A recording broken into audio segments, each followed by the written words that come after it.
Hello students, welcome to my YouTube channel Physics Quantum Classes। इस video में doctor S C Verma का book concepts of physics volume 2 का chapter 31 capacitors का exercises problems 17, 18, 19 and 20 का solutions किया जाएगा, जो इस चैप्टर का वीडियो नंबर 4 है। यह video class 12 physics, IIT JEE, NEET and other +2 level के लिए हेल्पफुल होगा। फर्स्ट ऑफ ऑल, सबसे पहले problem exercise problem 17। A capacitor is made of a flat plate of area capital A and a second plate having a stair like structure as shown in figure 31E9.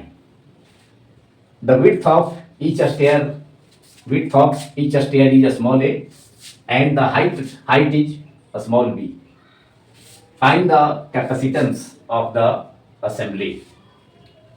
इस problem में एक capacitor construct किया गया है, form किया गया है, एक कैपेसिटर को बनाया गया है जिसमें यूज होने वाले 2 प्लेट्स में से लोअर प्लेट फ्लैट है, सपाट है, जिसका एरिया कैपिटल ए है, जबकि another plate that is upper plate stair like structure का है, सीढ़ी नुमा आकृति का है, जिसे फिगर 31E9 में शो किया गया है।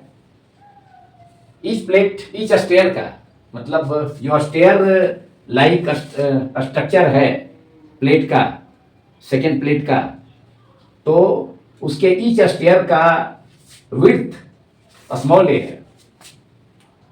ईच स्टेयर का मतलब जो सेकेंड प्लेट है, जो कि सीढ़ी नुमा आकृति का है, स्टेयर लाइक स्ट्रक्चर का है, तो उसके प्रत्येक स्टेयर का विड्थ मतलब चौड़ाई या लेंथ कितना है, स्मॉल ए है, जबकि ईच स्टेयर का हाइट कितना है, स्मॉल बी है। तो इस सिस्टम का मतलब बोथ प्लेट्स, एक लोअर प्लेट फ्लैट प्लेट है and upper plate stair like structure का प्लेट है, तो इसके असेंबली का मतलब दोनों प्लेट से फॉर्म होने वाले कैपेसिटर का कैपेसिटेंस धारिता फाइंड करना है। Now we have to solve it. अब इसका सॉल्यूशन किया जाए। अगर इस असेंबली और इस सिस्टम मतलब 2 प्लेट्स का असेंबली या सिस्टम के लेफ्ट एंड को बाएं सिरे को अगर एक बैटरी से जोड़ दिया जाए और बैटरी का अगर पॉजिटिव टर्मिनल ऊपर रखा जाए अपर एंड नेगेटिव टर्मिनल नीचे रखा जाए लोअर नीचे रखा जाए, तो जो स्टेयर लाइक प्लेट है उसका ईच पार्ट का मतलब ईच स्टेयर जो होगा वह क्या होगा, पॉजिटिव पोटेंशियल पर होगा, जबकि जो लोअर प्लेट है जो कि फ्लैट है, सपाट है, वह क्या होगा, निगेटिव पोटेंशियल पर होगा। इस प्रकार एंड इस असेंबली को हम 3 कैपेसिटर्स में डिवाइड कर सकते हैं, या 3 कैपेसिटर्स जो कि पैरेलल कनेक्शन में है उससे कंस्टिट्यूट कर सकते हैं। एक और प्रत्येक मतलब ईच कैपेसिटर का एरिया कितना होगा, A/3 हो जाएगा, क्योंकि जो लोअर प्लेट है फ्लैट प्लेट उसका टोटल एरिया कितना है, A है, तो जब इसे हम इक्वली 3 पार्ट में डिवाइड करेंगे एंड मतलब जो अपर लोअर प्लेट एंड इसके जो अपर प्लेट है सीढ़ी नुमा स्टेयर लाइक शेप का, तो इसे हम 3 कैपेसिटर्स से कंस्टिट्यूटेड मान सकते हैं, या 3 कैपेसिटर्स में इसको डिवाइड कर सकते हैं। एंड दूसरा यहाँ पर जहाँ सेकेंड स्टेयर इंड करता है, एक कैपेसिटर यहाँ हो जाएगा जिसका अपर प्लेट पॉजिटिव पोटेंशियल पर, लोअर प्लेट निगेटिव पोटेंशियल पर, एंड फिर थर्ड कैपेसिटर जो थर्ड स्टेयर है जिसका विड्थ स्मॉल ए है एंड हाइट कितना स्मॉल बी है। तो इन तीनों का कॉम्बिनेशन होगा और तीनों का क्या होगा, तीनों का पॉजिटिव, तीनों कैपेसिटर, मतलब कहने का मतलब है कि तीनों कैपेसिटर, थ्री कैपेसिटर्स का कॉम्बिनेशन या सिस्टम होगा, तो जिसमें कि ऑल, मतलब जो स्टेयर लाइक स्ट्रक्चर का प्लेट है, अपर प्लेट, तो उसके भी थ्री पार्ट्स हो गए। प्रत्येक पार्ट का विड्थ कितना होगा या लेंथ स्मॉल ए होगा, जबकि प्रत्येक पार्ट का जो विड्थ का हाइट जो होगा वो स्मॉल बी होगा। तो देखा जा सकता है कि थ्री प्लेट्स माने ऑल थ्री जो पॉजिटिव प्लेट्स हैं, प्लेट तो एक ही है लेकिन उससे थ्री पार्ट से बना हुआ कंस्टिट्यूटेड सपोज कर सकते हैं, तो सभी का पॉजिटिव एक जगह है, मतलब एक साथ कनेक्टेड है, एंड सभी का निगेटिव जो है यहाँ देखा जा सकता है। लोअर जो प्लेट है जो कि फ्लैट है, तो उसे भी तीन इक्वल पार्ट में डिवाइड कर दिए। प्रत्येक का एरिया कितना हो गया, टोटल एरिया ए है इसका, लोअर प्लेट का, फ्लैट प्लेट का, तो इसका एरिया कितना हो जाएगा, थ्री पार्ट्स में, इसके इक्वल पार्ट्स में डिवाइड कर दिए, A/3 A/3 A/3। तो जो लोअर प्लेट है उसे भी थ्री इक्वल पार्ट्स में डिवाइड कर दिया गया, जिसका एरिया कितना हो गया A/3, जो कि टोटल एरिया जो फ्लैट जो प्लेट है उसका एरिया ये है, थ्री इक्वल पार्ट्स में डिवाइड हो गया, तो उसका एरिया, ईच प्लेट का एरिया कितना हो गया, A/3 हो गया। एंड देखा जा सकता है कि जो मतलब थ्री कैपेसिटर सब इसको हम इमेजिन किए, तो उसके जो अपर प्लेट्स हैं तीनों एक साथ कनेक्टेड है, तीनों का पॉजिटिव एक जगह है, एंड तीनों का अब जो है लोअर जो फ्लैट प्लेट है उसे भी थ्री पार्ट्स में डिवाइड करने के बाद तीनों के जो निगेटिव हैं वह क्या है, मतलब निगेटिव प्लेट्स जो है कॉमन है, मतलब वह एक साथ कनेक्टेड है। इस प्रकार यह कैसा कॉम्बिनेशन हो गया, पैरेलल कॉम्बिनेशन हो गया। थ्री यह सिस्टम, यह असेंबली, टू प्लेट्स का यह assembly, three capacitors, each of area A/3 का पैरेलल कॉम्बिनेशन होगा। एंड पैरेलल कॉम्बिनेशन का हमको total find the capacitance of the assembly, assembly का, इस असेंबली का सिस्टम का टोटल कैपेसिटेंस मालूम करना है। तो पैरेलल कॉम्बिनेशन में क्या हो जाता है, C1 + C2 + C3। यहाँ फर्स्ट जो कैपेसिटर है जिसके बोथ प्लेट्स के बीच का सेपरेशन कितना है, स्मॉल डी है, लेफ्ट साइड वाला, तो इसका कैपेसिटेंस कितना हो जाएगा, ε0 A/3/d। सेकेंड कैपेसिटर जिसका कैपेसिटेंस कितना हो जाएगा, ये थर्ड वाला का तो C3 हो जाएगा, फर्स्ट वाले को C1 सपोज कर लेते हैं, तो C1 का वैल्यू हो गया जैसा कि अभी मैंने बताया, ε0 एरिया A/2/d सेपरेशन है। सेकेंड प्लेट का सेकेंड कैपेसिटर का कैपेसिटेंस C2 कितना हो जाएगा, ε0 A/3, तो इसका भी एरिया होगा, लेकिन यहाँ सेपरेशन दोनों प्लेट्स के बीच में कितना हो गया, ये D है, D + B। And third capacitance जिसका कैपेसिटेंस को हमने C3 सपोज किया है, सबसे एक्सट्रीम राइट में है, सबसे दाईं ओर है, तो इसका कैपेसिटेंस कितना हो जाएगा, ε0 A/3/, सेपरेशन कितना हो जाएगा, लोअर प्लेट जो निगेटिव वाला है एंड अपर प्लेट पॉजिटिव वाला है, तो उसके बीच सेपरेशन कितना हो जाएगा, D + B यहाँ तक है, ये D + B है, +B that is D + 2B, D + B तो यहाँ तक है, सेकेंड स्टेयर जहाँ लास्ट कर रहा है उसको वहाँ तक, एंड फर्स्ट स्टेयर है ये वाला, ये सेकेंड है, ये थर्ड, थ्री स्टेयर्स हैं, तो D + B and +B that is D + 2B total. यहाँ तक हमने D + B लिखा है, मतलब लोअर प्लेट से सेकेंड स्टेयर जहाँ लास्ट करता है, जहाँ से थर्ड स्टेयर स्टार्ट होता है, तो ये डिस्टेंस हो गया D + B, यहाँ तक ये डिस्टेंस है D + B, और इसके ऊपर B है तो D + 2B हो जाएगा। So the system can be suppose to be parallel combination of three capacitors. Write down the system or assembly, the assembly or system can be supposed to be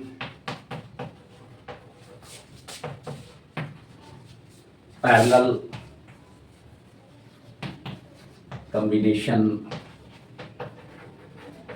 of three capacitors, each of area A/3. Therefore capacitance of the assembly, therefore parallel connection का formula use करेंगे, total capacitance का और equivalent capacitance का, तो therefore total capacitance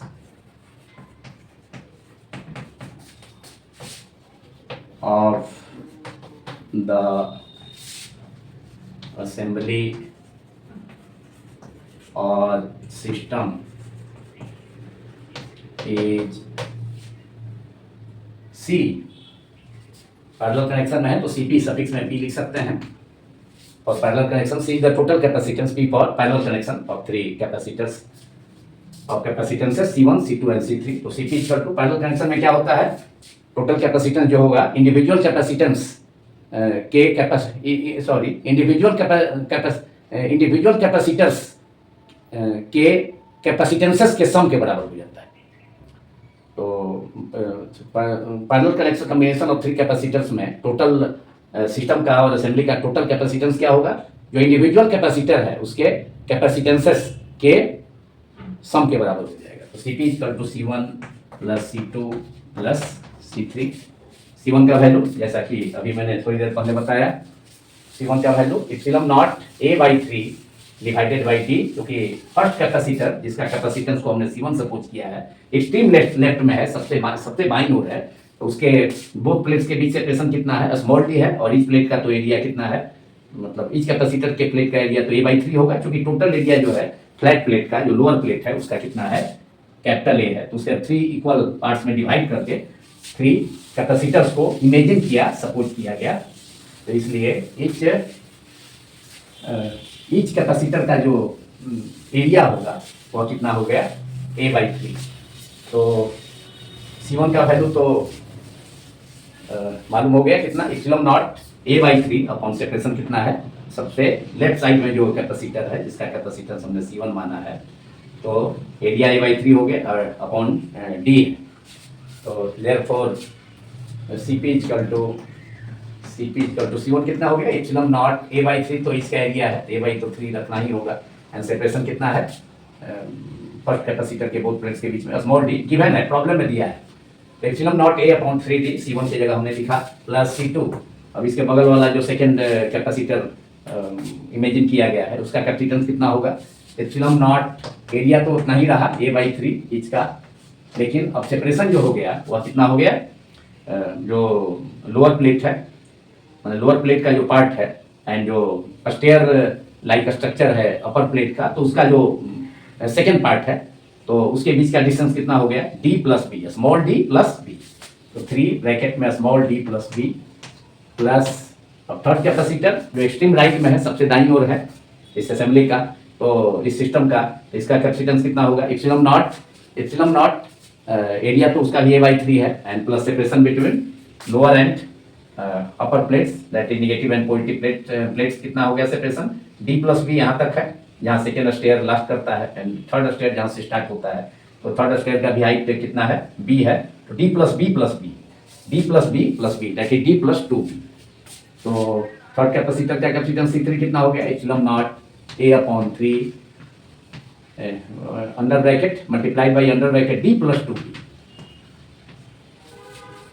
तो C1 C2 and C3 के values को put कर दिया गया। अब ऑल थ्री टर्म्स में, RHS के ऑल थ्री टर्म्स में इप्सिलॉन नॉट A/3 कॉमन है, इसे कॉमन कर दिया जाए, इप्सिलॉन नॉट A/3 कॉमन हो गया।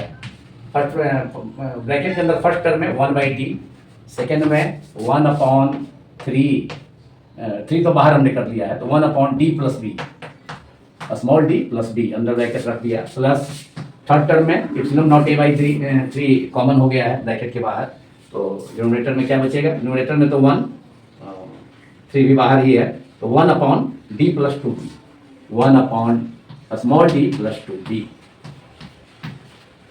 अब ब्रैकेट के अंदर जो टर्म्स हैं, 3 टर्म्स हैं, उनके डिनोमिनेटर्स को मैंने उनके डिनोमिनेटर्स में डिनोमिनेटर्स जो हैं, d है सेकेंड टर्म का, d प्लस b है थर्ड टर्म का, d प्लस 2b है, तो इसका एलसीएम ले लिया जाए, मतलब ऑल 3 टर्म्स का ब्रैकेट के अंदर जो ऑल 3 टर्म्स हैं उनका एलसीएम ले लिया जाए, तो कितना हो जाएगा, और CP total capacitance in parallel capacitance of 3 capacitors, और this assembly is epsilon naught epsilon 0 और epsilon naught into A/3 under bracket, LCM कितना हो जाएगा, D एलसीएम हो जाएगा, सबका प्रोडक्ट अलग अलग टर्म है, all terms are different, first term का डिनोमिनेटर में स्मॉल डी है, सेकंड टर्म के डिनोमिनेटर में डी प्लस बी है, थर्ड टर्म के डिनोमिनेटर में डी प्लस टू बी है। तीनों का प्रोडक्ट हो जाएगा D multiplied by small D plus B under bracket multiplied by small D plus two B under bracket. अब फर्स्ट टर्म का डिनोमिनेटर में कितना है, स्मॉल डी है, उससे इस एलसीएम में डिवाइड किया जाए। एलसीएम हमने ले लिया कितना, D multiplied by D plus B under bracket multiplied by D plus two B under bracket. अब डी से एलसीएम में डिवाइड करेंगे तो डी से डी कैंसिल हो गया, तो एलसीएम में D plus B into D plus two B term बचा, तो उसको हम 1 से मल्टीप्लाई कर देंगे। तो D plus B first term में क्या हो गया न्यूमरेटर में, D plus B multiplied by D plus two B multiplied by 1, तो इतना ही रहेगा D plus B multiplied by D plus two B. अब फिगर को भी मैं इरेज करता हूँ, मिटा देता हूँ।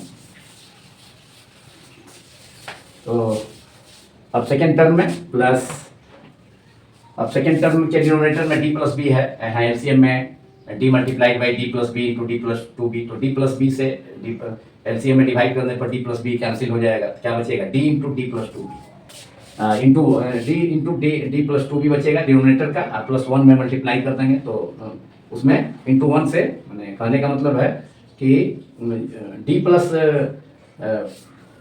प्लस बी से एलसीएम का जो टर्म है D into D plus two B उसमें डिवाइड करेंगे तो क्या बचेगा D into D plus two B, and इसके बाद क्या करना है 1 से जो न्यूमरेटर में टर्म है उससे मल्टीप्लाई करना है, तो कितना बचेगा केवल D multiplied by D plus B तो कैंसिल ही हो गया, तो D multiplied by D plus two B, तो D multiplied by under bracket D plus two B and plus एक टर्म और है ना, लास्ट टर्म है, तो ब्रैकेट के अंदर 1 upon D plus two B. अब इसका denominator D plus two B से डी प्लस टू बी में डिवाइड करेंगे, एलसीएम का जो थर्ड टर्म है 1 upon D plus two B का डिनोमिनेटर में टर्म है डी प्लस टू बी से एलसीएम का term D into D plus B into D plus two B में डिवाइड करेंगे तो D plus two B cancel हो जाएगा, तो बचेगा कितना एलसीएम का term D multiplied by D plus B, और उसमें न्यूमरेटर में 1 है से मल्टीप्लाई करेंगे तो D into D plus B ही बचेगा, तो D multiplied by D plus B. अब इसके आगे हम सिंप्लीफाई कर सकते हैं मल्टीप्लाई करके, ब्रैकेट हटा करके ब्रैकेट के अंदर जो टर्म्स हैं इस टर्म में 3 टर्म्स हैं उसे मल्टीप्लाई कर सकते हैं उन्हें, तो epsilon naught A upon D 3 sorry epsilon naught C P equal to epsilon naught A upon 3 under bracket. अब फर्स्ट टर्म को ब्रैकेट के अंदर फर्स्ट टर्म को मल्टीप्लाई करें, मतलब D plus B into D plus two B है, first term D plus B second term two D plus two B. अब D से डी में मल्टीप्लाई किया डी स्क्वायर, अब डी से टू बी में मल्टीप्लाई किया तो टू डी बी, अब बी से मल्टीप्लाई किया डी में तो बी डी प्लस बी से टू बी में मल्टीप्लाई किया two B square and plus अब सेकेंड टर्म देखा जाए D multiplied by D plus two B, D से डी में मल्टीप्लाई किया तो डी स्क्वायर, अब प्लस डी में टू बी से किया तो टू डी बी प्लस, अब थर्ड टर्म में D multiplied by under bracket D plus B है तो D into d that is d square plus d b bracket closed divided by denominator में D multiplied by D plus B multiplied by D plus two B.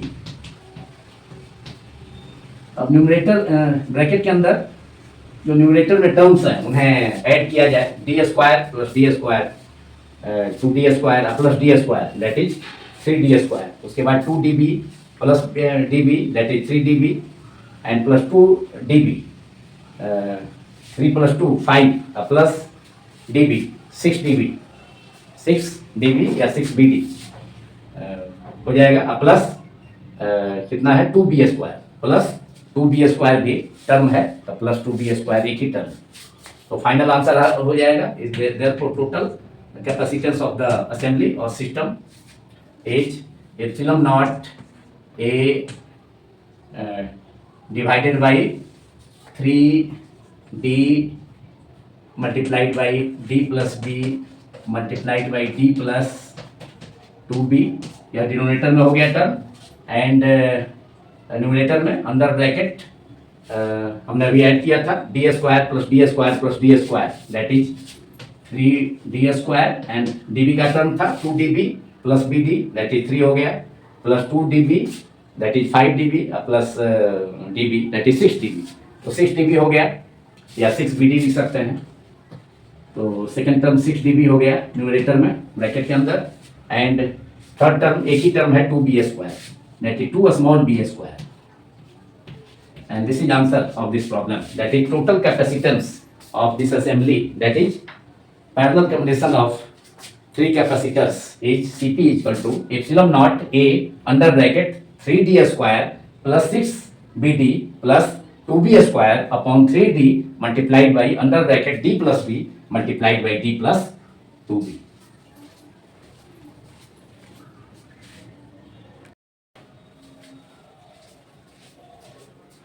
Problem 18.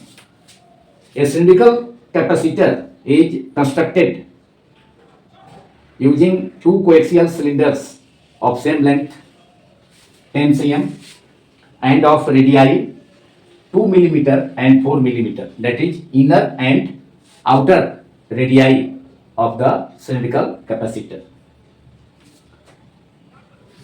Part A, calculate the capacitance, and part B, another capacitor, that is cylindrical capacitor of same length, that is 10 cm, is constructed with cylinders of radii 4 mm and 8 mm, that is inner and outer radii. Calculate the capacitance. इस problem में two situations में, मतलब two cases में cylindrical capacitors को construct किया गया है. First situation में सिलिंड्रिकल कैपेसिटर का इनर रेडियस 2 मिलीमीटर है एंड आउटर रेडियस 4 मिलीमीटर है एंड लेंथ 10 cm है. जबकि सेकेंड सिचुएशन में केस बी में सिलिंड्रिकल कैपेसिटर का inner radius 4 millimetre, R1 equal to 4 mm and outer radius से R2 equal to 8 millimetre, but length 10 cm ही है. तो बोथ सिचुएशंस में सिलिंड्रिकल कैपेसिटर्स को कंस्ट्रक्ट किया गया है जिनके लेंथ तो सेम है लेकिन उनके रेडियाई डिफरेंट है. तो बोथ सिलिंड्रिकल कैपेसिटर्स का कैपेसिटेंस का वैल्यू के वैल्यूज को ऑब्टेन करना है. Now we have to solve it. First of all in figure A, that is हमने फिगर भी कंस्ट्रक्ट किया है, डायग्राम मतलब एज डायग्राम्स. बुक में तो डायग्राम नहीं है लेकिन मैंने कंस्ट्रक्ट किया है, स्केच किया है. तो पार्ट ए का सबसे पहले solution. Capacitance of cylindrical capacitor we note that C equal to 2 pi epsilon naught L upon log और ln R2 बाई R1. तो उस फॉर्मूला का यूज हम करेंगे बोथ सिचुएशंस में, बोथ केसेस में. केवल रेडियाई अलग अलग है लेकिन लेंथ सेम है एंड बोथ सिचुएशंस में आंसर भी सेम होगा क्योंकि रेडियाई का जो रेशियो है R2 बाई R1 वह कितना होगा. फर्स्ट केस में, केस ए में 4 mm by 2 mm that is 2 and second situation case B में भी सेकेंड जिसे मैंने फिगर बी में स्केच किया है, आउटर रेडियस कितना है 8 मिलीमीटर, इनर रेडियस कितना है 4 मिलीमीटर. तो यहाँ भी R2 बाई R1 का रेशियो 8 बाई 4 दैट इज 2 ही होगा. इसलिए बोथ लेंथ बेस चूंकि लेंथ सेम है तो बोथ सिचुएशंस में, बोथ केसेस में, case A and case B में सिलिंड्रिकल कैपेसिटर का कैपेसिटेंस इक्वल होगा. तो अगर हम फिगर मतलब केस ए का मतलब पार्ट ए का सॉल्यूशन कर लें, पार्ट ए में दिए गए सिलिंड्रिकल कैपेसिटर का कैपेसिटेंस मालूम कर लें तो ही आंसर पार्ट बी का भी होगा. तो पार्ट ए में कैपेसिटेंस ऑफ सिलिंड्रिकल कैपेसिटर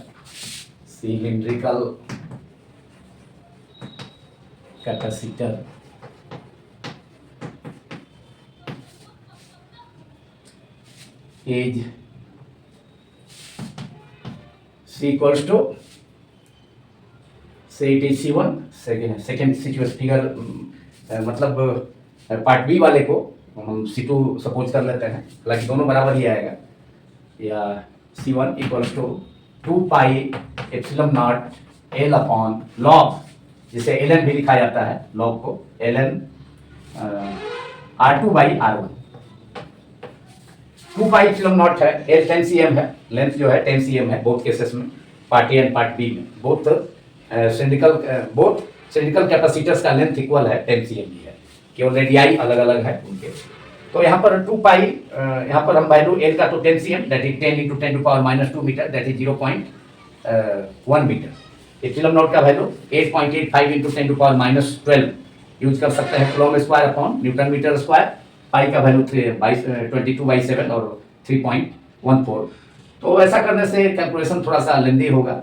उसके बदले में अगर हम 2 से मल्टीप्लाई कर देते हैं न्यूमरेटर में, तो 4 पाई एप्सिलॉन नॉट नीचे 2 हो जाएगा। तो 4 pi epsilon naught equal to 1/9 × 10⁻⁹ direct use हम कर सकते हैं, क्योंकि k equal to 1/4 pi epsilon naught equal to 9 × 10⁻9 होता है। तो यहाँ मल्टीप्लाई कर लेते हैं न्यूमरेटर में 2 से, तो 2 × 2 pi epsilon naught L that is कितना हो जाएगा directly 2 × 2 pi epsilon naught L that is 4 pi epsilon not, and 4 pi epsilon naught का वैल्यू हम जानते हैं 4 पाई एप्सिलॉन नॉट एल। 2 से न्यूमरेटर में मल्टीप्लाई किया है तो न्यूमरेटर में भी करना होगा। तो 2 ln R2 by R1 value put कर दें अब। इसके बाद इस स्टेप के बाद 4 पाई एप्सिलॉन नॉट कितना होगा 1/9 मल्टीप्लाइड बाई 10⁻⁹, क्योंकि 1/4 pi epsilon naught equal to होता है 9 × 10⁻⁹। के का value 1/4 pi epsilon naught equal to 9 × 10⁻⁹, therefore 4 pi epsilon naught equal to 1/9 × 10⁻⁹। And denominator में अब न्यूमरेटर का वैल्यू 4 पाई एप्सिलॉन नॉट का वैल्यू हमने पुट कर दिया, मल्टीप्लाइड बाई न्यूमरेटर में अभी फिलहाल न्यूमरेटर का एल का वैल्यू पुट कर दिया जाए 10 cm दैट इज 10/100 मीटर दैट इज 10 × 10⁻⁻² मीटर और 0.1 मीटर। तो यहाँ पर एल के जगह 0.1 पुट कर दें, मल्टीप्लाइड बाई डिनोमिनेटर में देखा जाए 2 है डिनोमिनेटर में, 4 पाई एप्सिलॉन नॉट की जगह 1/9 × 10⁻9 रखा, तो 2 डिनोमिनेटर में ln R2 कितना है, R2 हो गया 4 मिलीमीटर, R1 कितना है 2 मिलीमीटर। तो 4/2 मिलीमीटर से मिलीमीटर कैंसिल ही हो जाएगा, तो 4/2 इज 2 ln 2। log 2 का वैल्यू हम जानते हैं, R2 equal to 4 millimetre, R1 equal to 2 millimetre, millimetre से मिलीमीटर कैंसिल हो गया, 4/2 इक्वल टू 2, तो हमने डायरेक्ट यहाँ ln 2 रख दिया। और कितना हो गया 0.1 न्यूमरेटर में है डिवाइडेड बाई 9 × 10⁻9 × 2 18 हो गया न्यूमरेटर में इंटू 10⁻+9 है, ऊपर जाके -9 हो गया न्यूमरेटर में, डिवाइडेड बाई 9 × 2 18 कर ही लिया। ln 2 का वैल्यू 0.693। तो अब हम मल्टीप्लाई कर दें 0.693 में 18 से, एंड ऊपर में कितना हो गया, ऊपर में हो गया 0.1 × 10⁻⁻9, तो वह हो गया 1 × 10⁻−10 multiplied by 0.1 10 cm equal to 10 cm by 100 that is 1/10 metre that is 0.1 metre. 0.1 means 1/10 into 10⁻⁹ that is 10⁻⁹ into 10⁻⁻1 that is 10⁻−10। तो न्यूमरेटर में कितना रह गया 10⁻−10, बट अपॉन डिनोमिनेटर में मल्टीप्लाई किया जाए 0.693 में 18 से 693 log 2 का ln 2 का वैल्यू 0.693, उसमें 18 से मल्टीप्लाई करना है, क्योंकि डिनोमिनेटर में 9 × 2 के जगह हमने 18 लिखा है, तो 18 से मल्टीप्लाई कर दिया जाए 0.693 में 18 से, तो 8 3 या 24 रिमाइंडर 2 9 8 या 72 और +2 74 रिमाइंडर 7 एंड 8 6 या 48 एंड +7 48 + 7 55 3 1 या 3 9 1 या 1 9 एंड 6 1 या 6 4 ऐड कर दिया जाए 4 + 3 7 9 + 5 14 रिमाइंडर 1 6 + 5 11 + 1 12 3 प्लेस पर डिसिमल है 12.474 that is 12.5 we can write it as 12.744 को nearly equal to 10 nearly equal to 12.5। तो न्यूमरेटर में क्या हो गया 12.5, न्यूमरेटर में क्या है 10 to the power -10 and further हम इसे अगर सिंप्लीफाई करें तो हमारा रिजल्ट आ जाएगा C1 मतलब पार्ट ए का जो सिलिकल कैपेसिटर है उसका वैल्यू ऑब्टेन हो जाएगा। तो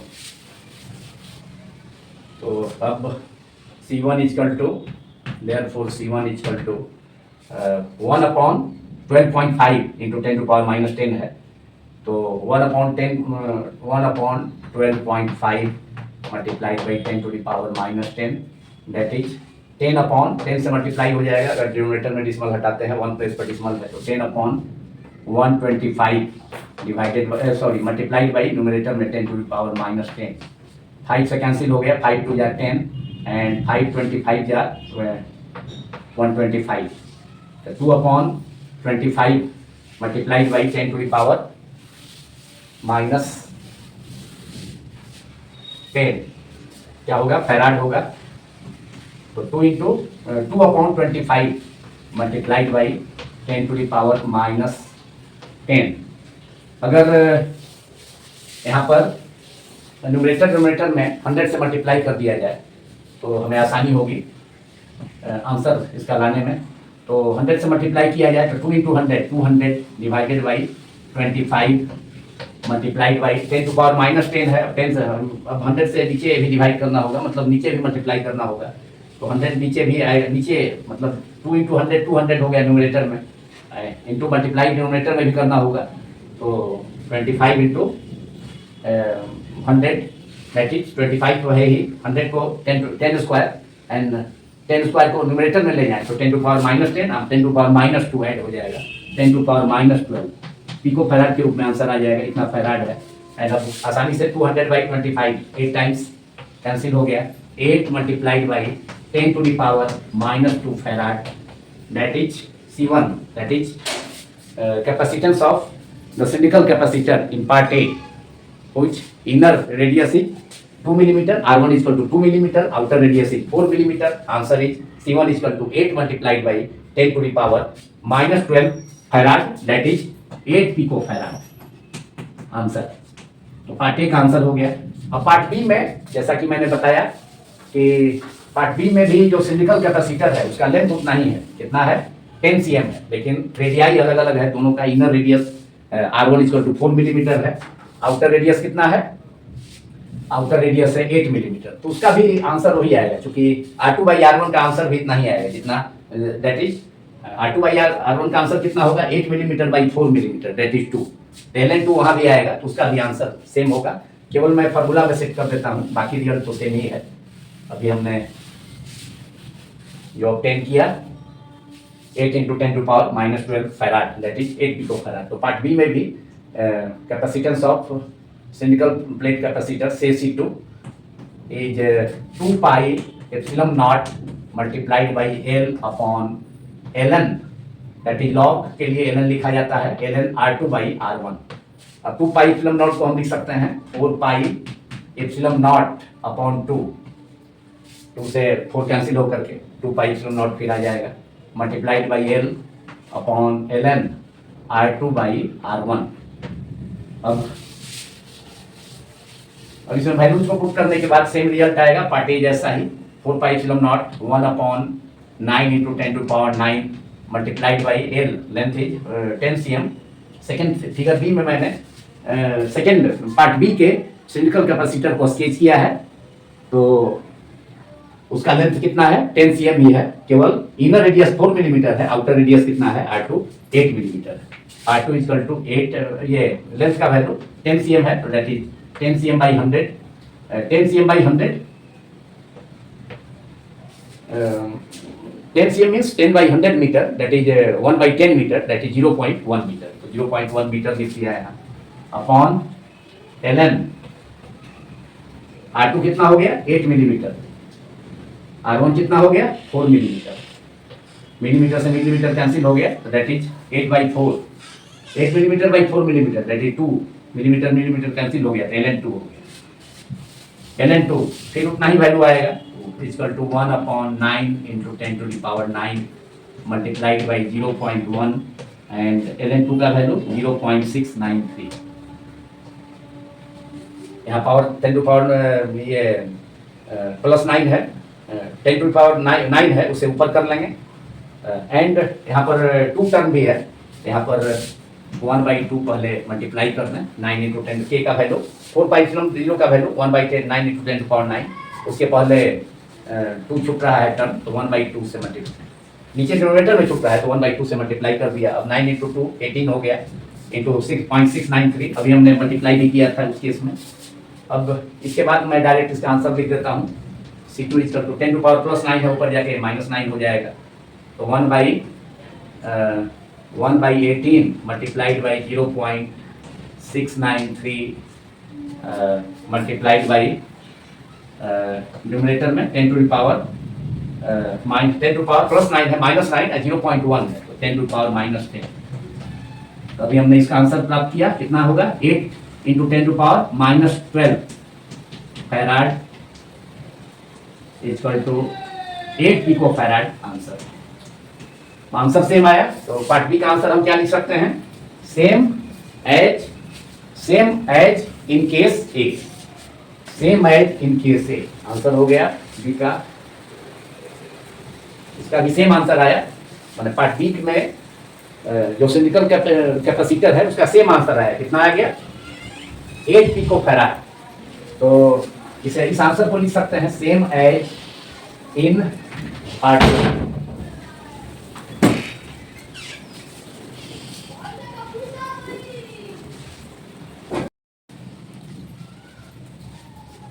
Now problem 19, chapter 31, capacitors, book Concepts of Physics, volume 2. A 100 picofarad, that is 100 pf capacitor is charged to a potential difference of 24 volt. It is connected to an uncharged capacitor of capacitance 20 picofarad. What will be the new potential difference across the 100 picofarad capacitor? इस problem में 100 picofarad capacitance का और capacity का एक capacitor है, जिसके cross battery जोड़कर potential difference 24 volt setup किया जाता है।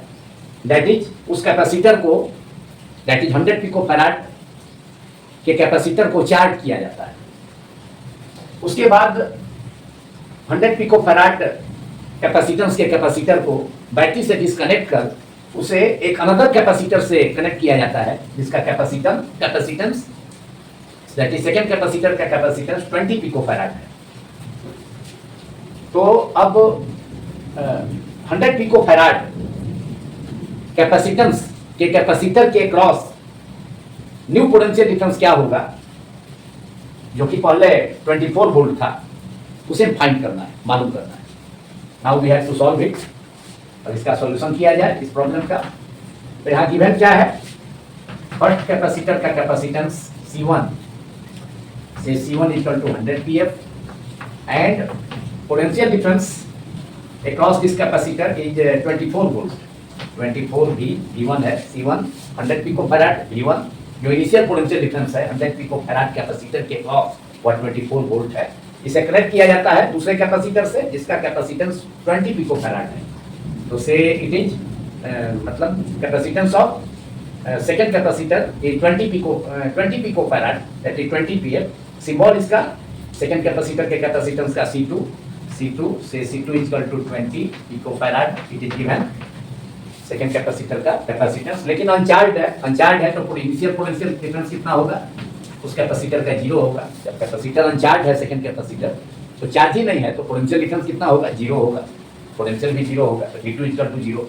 अब दोनों को जोड़ दिया गया, दोनों कैपेसिटर को, पहले तो फर्स्ट कैपेसिटर को 20 वोल्ट की बैटरी से चार्ज कर दिया गया, 20 वोल्ट सप्लाई की बैटरी है, तो पोटेंशियल डिफरेंस सेटअप हो गया कितना, दोनों प्लेट्स के बीच में। फर्स्ट कैपेसिटर जिसका कैपेसिटेंस 100 पिकोफैराड है, C1 इक्वल टू, तो पोटेंशियल डिफरेंस 24 वोल्ट सेटअप हो गया, V1 इक्वल टू, ये प्लस पॉजिटिव प्लेट हो गया लेफ्ट साइड वाला, and second plate right side का नेगेटिव प्लेट।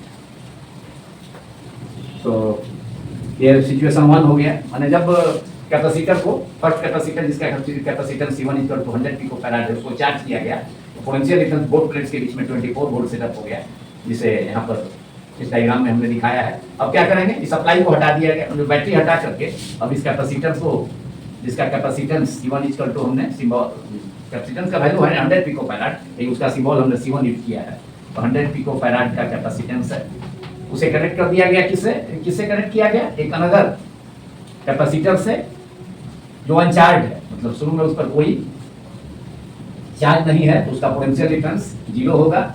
लेकिन फर्स्ट कैपेसिटर का इनिशियल पोटेंशियल डिफरेंस कितना हो गया है बोथ प्लेट्स के बीच में, पॉजिटिव एंड नेगेटिव प्लेट्स के बीच में पोटेंशियल डिफरेंस V1 कितना है, 24 वोल्ट का है शुरू में।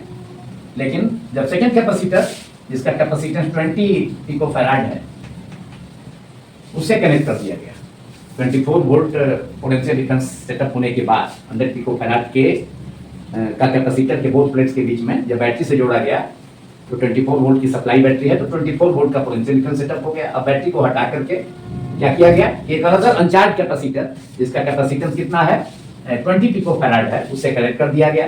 तो अब क्या होगा, कनेक्ट करने के बाद इसके पॉजिटिव से, मतलब फर्स्ट कैपेसिटर के पॉजिटिव से सेकेंड कैपेसिटर के पॉजिटिव प्लेट की ओर चार्ज का ट्रांसफर होगा, एंड तब तक होगा जब तक कि दोनों के बीच का जो पोटेंशियल डिफरेंस है वह कॉमन ना हो जाए।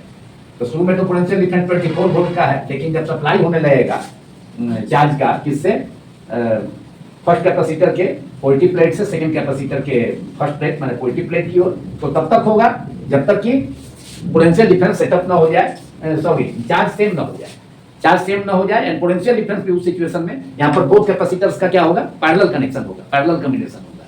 तो पैरेलल कॉम्बिनेशन में क्या होता है, पोटेंशियल डिफरेंस कॉमन हो जाता है। तो बाद में new potential difference 100 pico farad capacitor के क्रॉस मालूम करना है, तो so new potential difference is common potential difference कितना होगा से भी, तो यह common potential difference both capacitors के लिए होगा। मतलब फर्स्ट कैपेसिटर जो कि शुरू में 24 वोल्ट 24 वोल्ट के का पोटेंशियल डिफरेंस है, माने चार्ज किया गया है, तो पोटेंशियल डिफरेंस बोथ प्लेट्स के बीच में 24 वोल्ट का सेटअप हुआ है। लेकिन सेकंड कैपेसिटर, इसे तो बैटरी से शुरू में चार्ज किया गया है, लेकिन अब बैटरी हटा करके इसको जोड़ दिए हैं सेकंड कैपेसिटर से, जिसका कैपेसिटेंस 20 पिको फैराड है, लेकिन शुरू में चार्ज था, लेकिन अब चार्ज का जब ट्रांसफर होगा तो ये भी चार्ज हो जाएगा, और तब तक चार्ज का ट्रांसफर होगा जब तक पोटेंशियल डिफरेंस सेम ना हो जाए।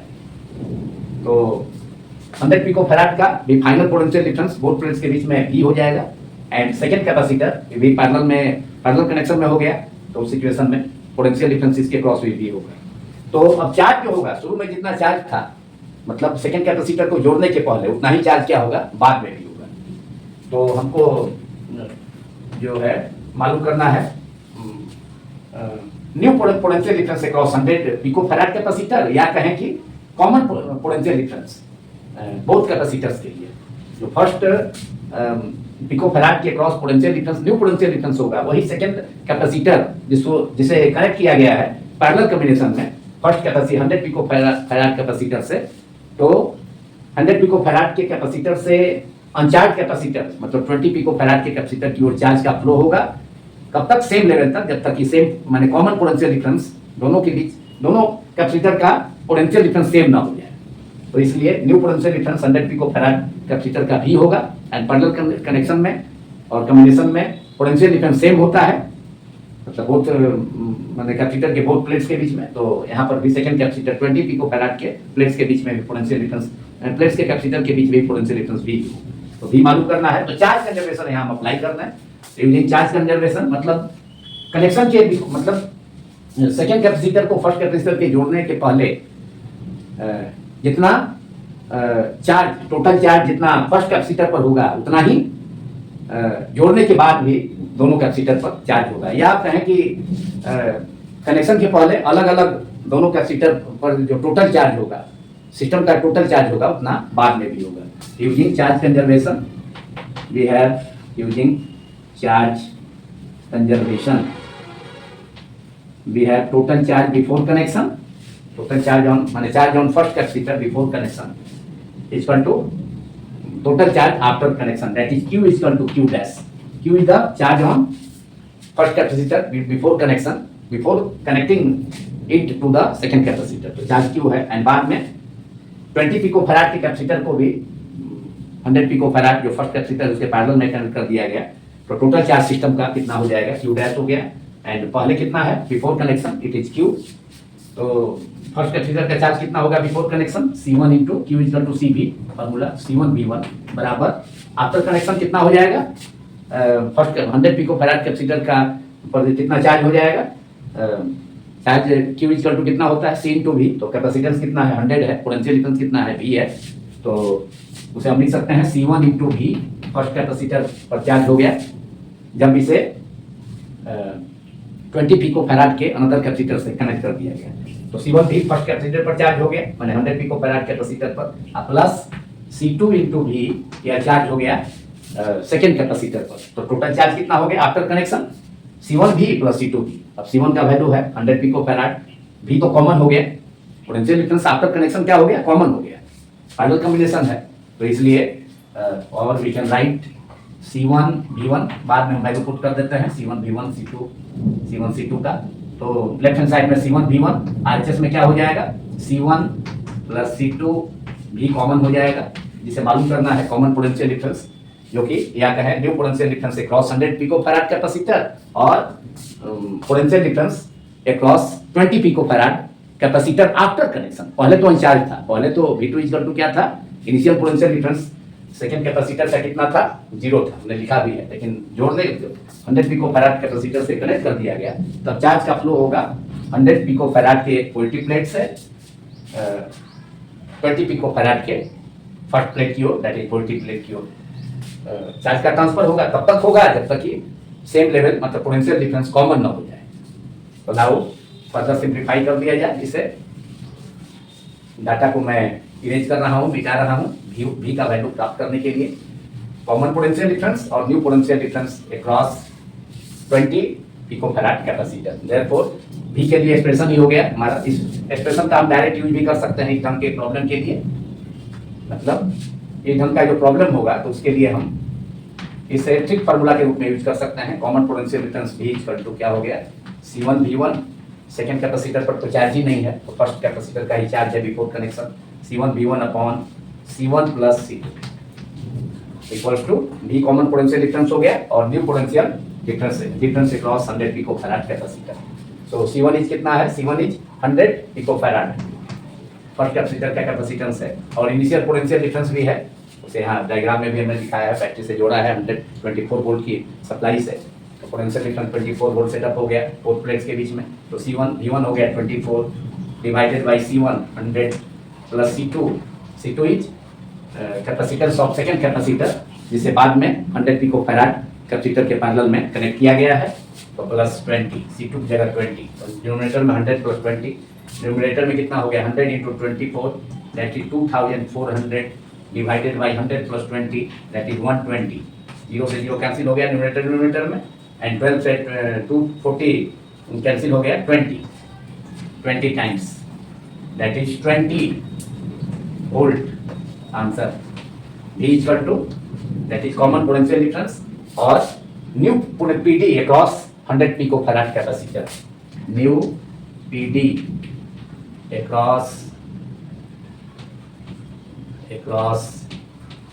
100 पिको फैराड TF कैपेसिटर और इतना ही पोटेंशियल डिफरेंस अब 20 पिको फैराड कैपेसिटर के क्रॉस भी होगा क्योंकि पैरेलल कनेक्शन में पोटेंशियल डिफरेंस सेम होता है।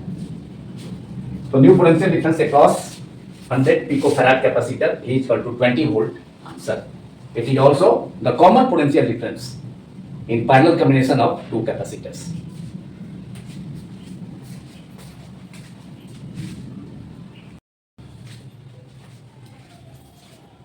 Problem 20, Chapter 31, Capacitors, Book Concepts of Physics, Volume 2.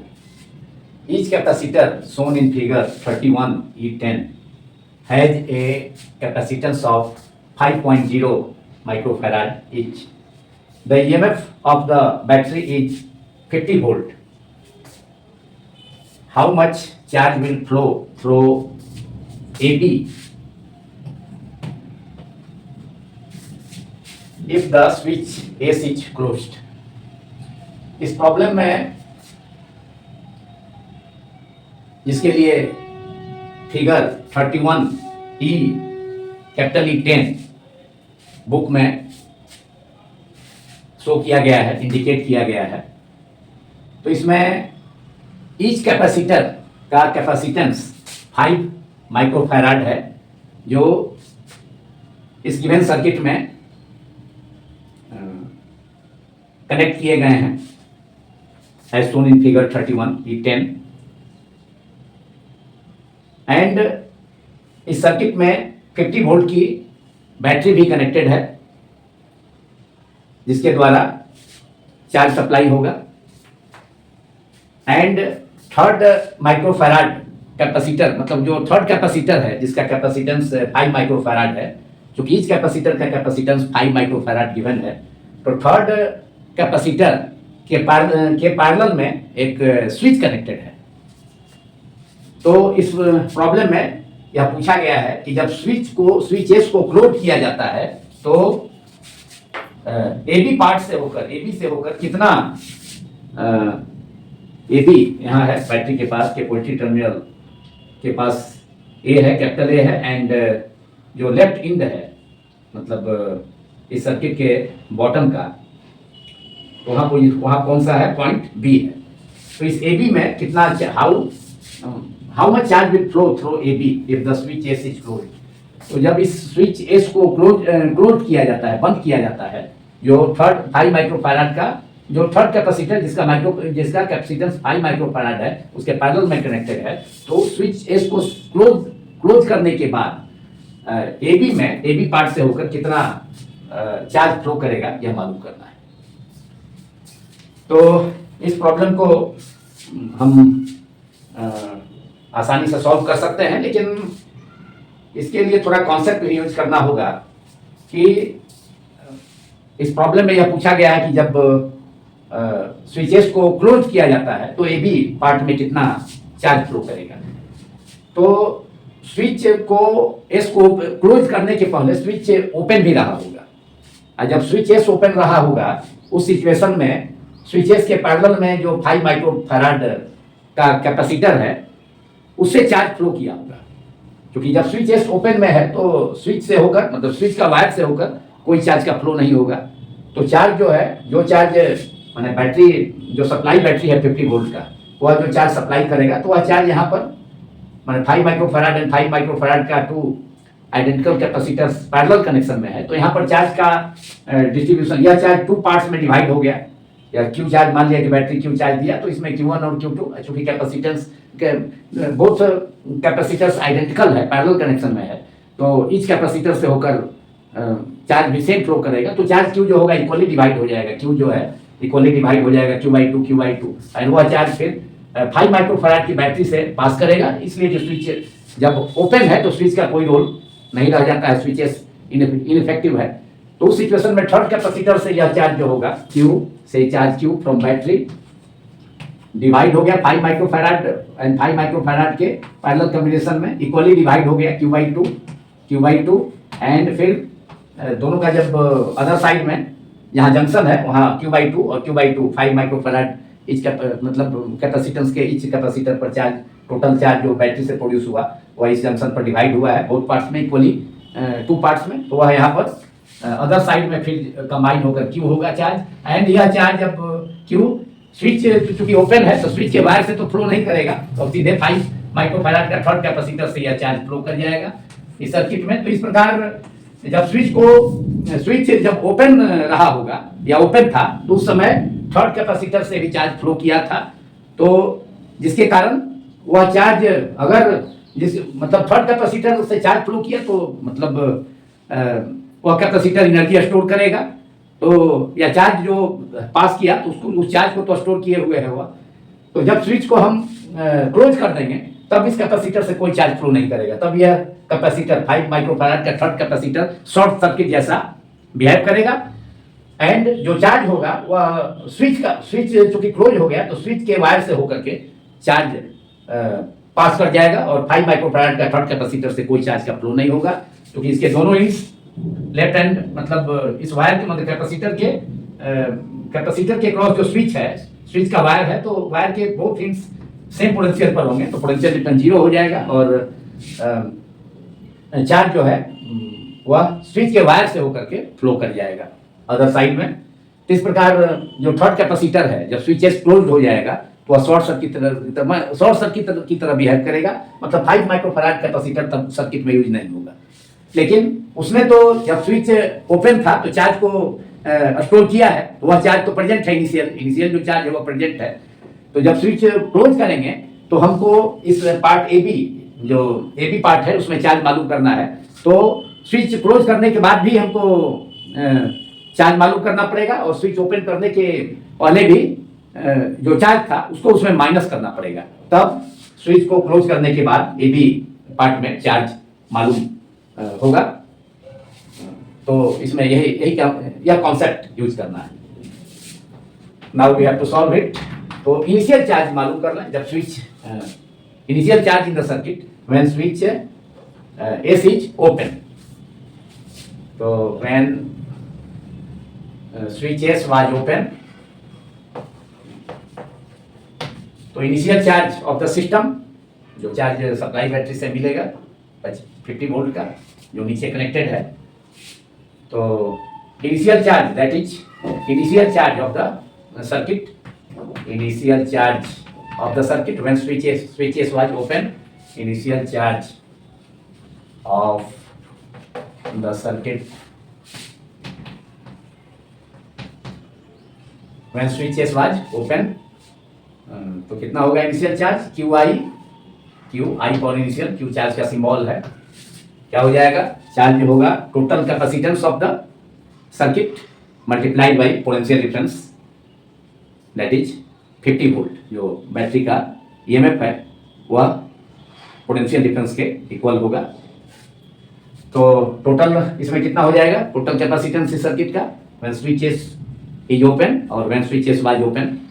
तो 5 माइक्रोफैराड एंड 5 माइक्रोफैराड के बोथ कैपेसिटर्स पैरेलल में है, तो इनका टोटल कैपेसिटेंस कितना हो जाएगा, 5 + 5 C1 + C2 होता है, CP = 2 कैपेसिटर्स के केस में।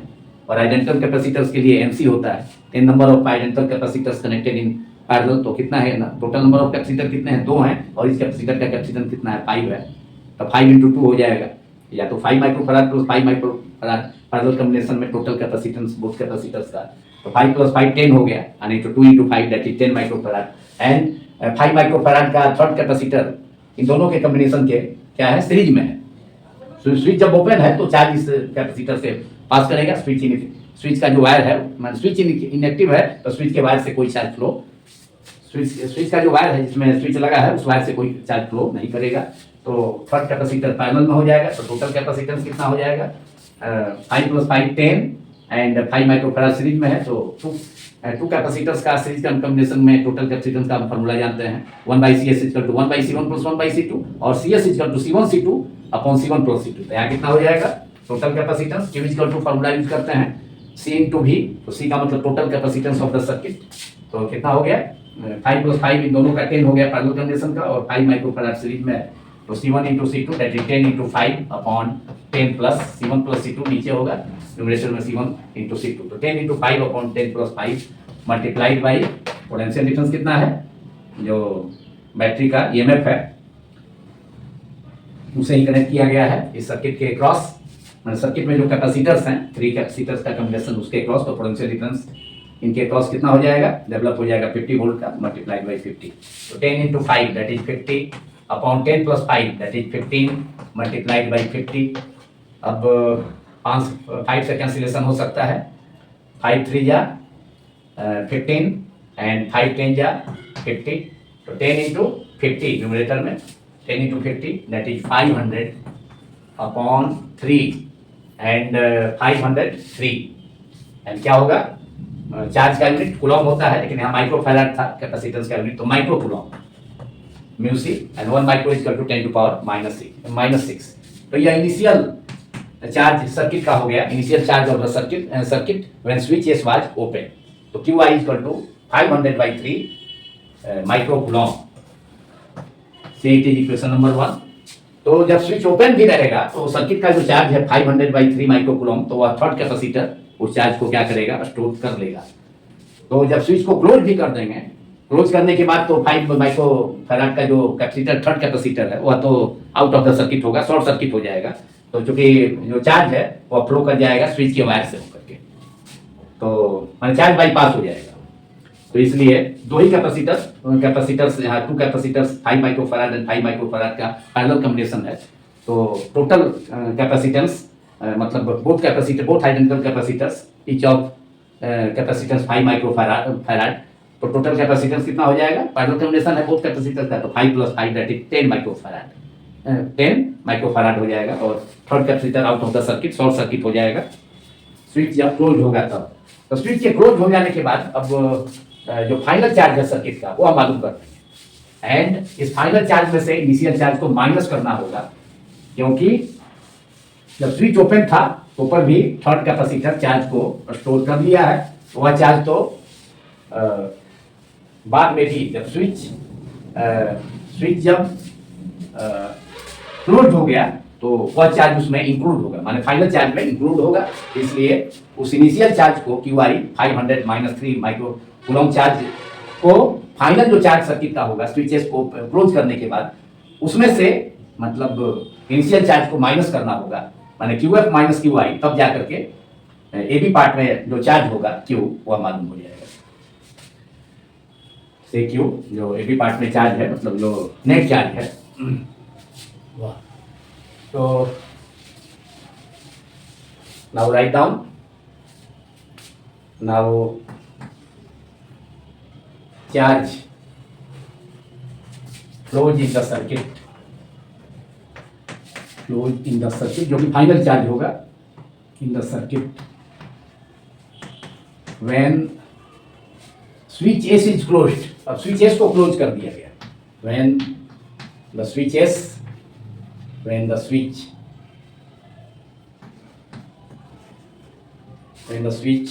is closed तो जो चार्ज फ्लो करेगा सर्किट में, फाइनल चार्ज होगा that is QF equals to again charge equal to capacitance, total capacitance of the circuit multiplied by potential difference. So total capacitance कितना हो जाएगा 5 माइक्रोफैराड एंड 5 माइक्रोफैराड ही circuit में अब include रहेंगे। थर्ड कैपेसिटर जो होगा शॉर्ट सर्किट हो जाएगा, क्योंकि जो चार्ज यहाँ पहुँचेगा Q दोनों के कॉम्बिनेशन का, तो वह चार्ज स्विच के वायर से होकर के, जब स्विच एस क्लोज हो जाएगा तो स्विच के वायर से होकर के बाईपास हो जाएगा, चार्ज यहाँ पहुँच जाएगा, मतलब थर्ड कैपेसिटर के अदर साइड में पहुँच जाएगा। तो 5 माइक्रोफैराड का कैपेसिटर से कोई चार्ज फ्लो नहीं करेगा जब स्विचेस को हम क्लोज कर देंगे। इसलिए 5 माइक्रोफैराड का जो थर्ड कैपेसिटर है उसको हम क्या करेंगे, वो आउट ऑफ द सर्किट हो जाएगा। तो केवल 5 माइक्रोफैराड एंड 5 माइक्रोफैराड कैपेसिटेंसेस के टू कैपेसिटर जो पैरेलल में है उन्हीं का टोटल कैपेसिटेंस इस केस में होगा जब स्विच एस क्लोज होगा तब। तो QF इक्वल टू क्या हो गया, final charge of the circuit when the switch S is closed is total capacitance of the circuit multiplied by potential difference V। तो टोटल कैपेसिटेंस कितना हो जाएगा 5 microfarad and 5 microfarad, two capacitors ही अब circuit में है, third capacitor out of the circuit हो गया, शॉर्ट सर्किट हो गया। तो 5 + 5 दोनों पैरेलल में है, टोटल कैपेसिटेंस कितना हो गया 5 + 5 पैरेलल कॉम्बिनेशन में, formula CP = C1 + C2 multiplied by total capacitance हो गया सर्किट का 5 + 5 एंड पैरेलल कनेक्शन में बोथ कैपेसिटर का टोटल कैपेसिटेंस, इस कैपेसिटर का कैपेसिटेंस 5 है तो 5 + 5 multiplied by supply voltage 50। 5 + 5 is 10 multiplied by 50 that is 500 and charge का यूनिट कूलम होता है, लेकिन कैपेसिटेंस यहाँ पर माइक्रोफैराड में है तो माइक्रो कूलम हो जाएगा। 10 × 50 दैट इज 500 माइक्रो कूलम। या फाइनल चार्ज होगा कब, जब स्विच एस को क्लोज किया गया, लेकिन जब स्विच ओपन था तो थर्ड कैपेसिटर जो चार्ज एक्वायर कर लिया है वह चार्ज भी इसमें, इनिशियल चार्ज जो किया है वह चार्ज भी इसमें इंक्लूड होगा इस फाइनल चार्ज में। इसलिए इस फाइनल चार्ज में से इनिशियल चार्ज को जब स्विच एस ओपन था माइनस करना होगा, तब AB पार्ट में जो चार्ज होगा नेट चार्ज Q वह मालूम हो जाएगा। तो क्या हो गया, say it is equation number 2। Therefore finally charge मालूम करना है, charge flows in part AB of the given circuit. How much charge will flow through AB if the switch S is closed। तो स्विच एस को जब close कर दिया गया तो उसके बाद charge flows through A B as क्या हो गया, क्यू इक्वल टू हम मान लें final charge Q F minus Q I initial charge. Q F कितना है 500 माइक्रोकूलम एंड क्यू आई तो हमने इनिशियली ऑब्टेन किया था जब स्विच ओपन था, स्विचेस ओपन था तो 500/3 microcoulomb and when switch is closed then final charge flows through the circuit is QF equal to 500 microcoulomb and initial charge था जब स्विच एस ओपन था 5 माइक्रोफैराड का थर्ड कैपेसिटर के across और उसके पैरेलल में जो कनेक्ट है स्विच वह जब ओपन था तब थर्ड कैपेसिटर भी से भी चार्ज फ्लो किया था जिसके कारण वह चार्ज को स्टोर किया। तो वह चार्ज तो पहले था इनिशियल चार्ज के रूप में 500/QI = 500/3 तो एलसीएम 3 हो जाएगा तो 500 × 3 उसके बाद न्यूमरेटर में 1500 माइनस 500 एलसीएम तो 3 है तो 500 × 3 minus 500 that is 1500 minus 500 is 1000 upon 1000 upon 3 1000 upon 3 microcoulomb है। जब फाइनल आंसर नहीं है माइक्रो को हम बदल देते हैं कूलम में। तो अब ऊपर से इरेज करता हूँ नोट के अपर पार्ट को। तो यह चार्ज कितना हो गया Q equal to charge flows through A B when switch S is closed 1000/3 microcoulomb. तो 1000 अपॉन 3 माइक्रो को कूलम में बदल दिया जाए, कन्वर्ट किया जाए। 1 माइक्रो इज 10⁻⁻6 कूलम। 1000 का 3 0 दैट इज 10⁻3 10⁻⁻6 के -3 पावर से न्यूट्रलाइज होगा, कैंसिल हो गया तो कितना बचेगा नेगेटिव 10⁻⁻6 का केवल -3 पावर बचेगा। तो 1/3 कितना हो गया 1/3 मल्टीप्लाइड बाई 10⁻⁻3। अब कूलम में आंसर आ गया, कूलम में अब आ गया ये टर्म। तो 1/3 को हम लिख सकते हैं 0.33 मल्टीप्लाइड बाई 10⁻⁻3 कूलम। 3 से 1 में डिवाइड करेंगे तो 0.33 इंटू 10⁻⁻3 कूलम। यह भी आंसर हो सकता है लेकिन बुक का आंसर है 10⁻⁻4 पावर के रूप में। तो 10 से मल्टीप्लाई एंड 10 से नीचे भी माने 10 से न्यूमरेटर एंड डिनोमिनेटर में मल्टीप्लाई किया जाए, माने 10 से मल्टीप्लाई किया जाए इसमें 10 से डिवाइड किया जाए। तो 10 मतलब 0.33 में जब 10 से हम मल्टीप्लाई करेंगे तो कितना हो जाएगा 3.3 एंड जब 10 से डिवाइड भी करना होगा तो कितना हो जाएगा 10⁻³ डिवाइडेड बाई 10 मीन्स 10⁻⁻1 पावर में ऊपर चला जाएगा। तो 3.3 मल्टीप्लाइड बाई 10⁻⁻4 कूलम आंसर। अब यह वीडियो इस प्रॉब्लम के सॉल्यूशन के साथ ही कंप्लीट होता है। Thanks all of you for watching my YouTube channel physics quantum classes.